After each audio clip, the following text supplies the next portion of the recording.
text-to-voice synthesis provided by Vidnami. To the Clueless in America. January 14, 2021 by Anna von Reitz.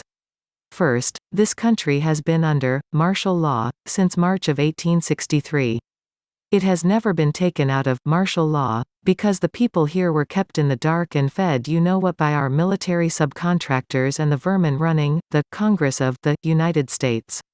The only differences now are, 1. The American people finally woke up and brought their states of the Union into session, and, 2. The corporations that have been acting for us and beating us into the ground have both been bankrupted.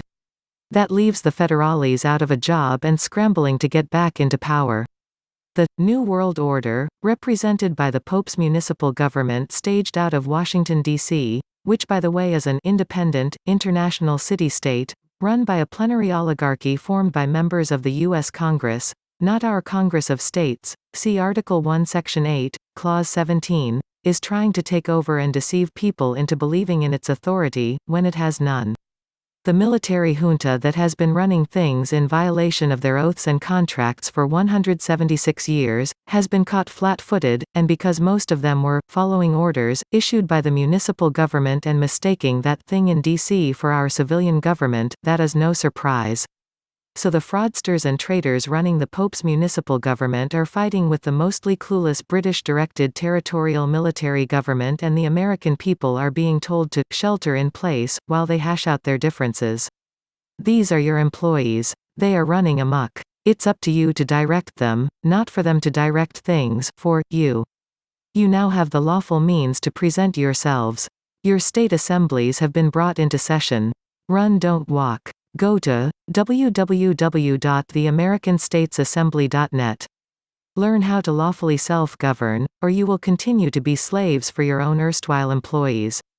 Two pieces of complete horse hooey are circulating in the rumor mills today which I wish to debunk.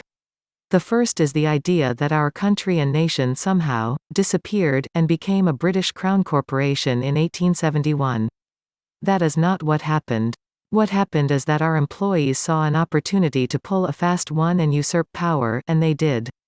They were functioning as foreign subcontractors of our government, and they usurped upon our lawful government, formed a Scottish corporation doing business in our names, and impersonated us. Via this deceit, they accessed our credit just like any credit card hacker, and have robbed us blind ever since. The second idea is that Trump is going to lead us to glory as head of yet another foreign commercial corporation doing business as United States Republic. Anytime you see something spelled in all capital letters, you know for sure that you are looking not only at a corporation, but an incorporated entity, meaning that it is being chartered by a sovereign government and made subject to that government for commercial purposes. Since our own sovereign government just recently got back on its feet, you know that the United States Republic has been formed under the law and auspices of a different sovereign government, just like they went offshore in 1868 and created a Scottish commercial corporation and operated it, in our name, as the United States of America, Inc. So where in the hell was this would-be interloper incorporated, and what was it incorporated into?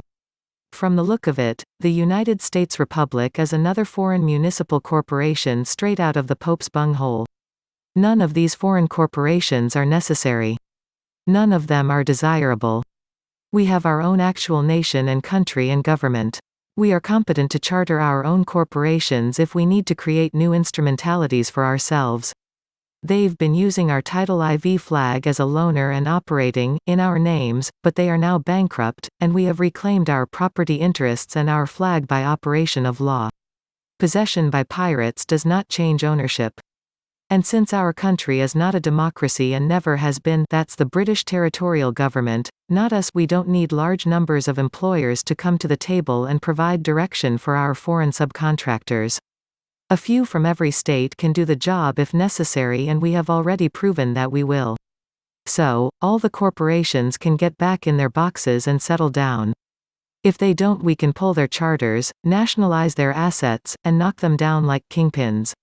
The only federal employee left with a contract and any authority at all is Donald Trump, acting in the office of Commander-in-Chief, not President, of any bloody, nasty, self-important, disloyal, dishonest, self-serving foreign commercial corporation seeking to deceive and enslave the unsuspecting American people. And if Joe Biden is inaugurated as president of a new municipal corporation, we could care less. It has nothing to do with us.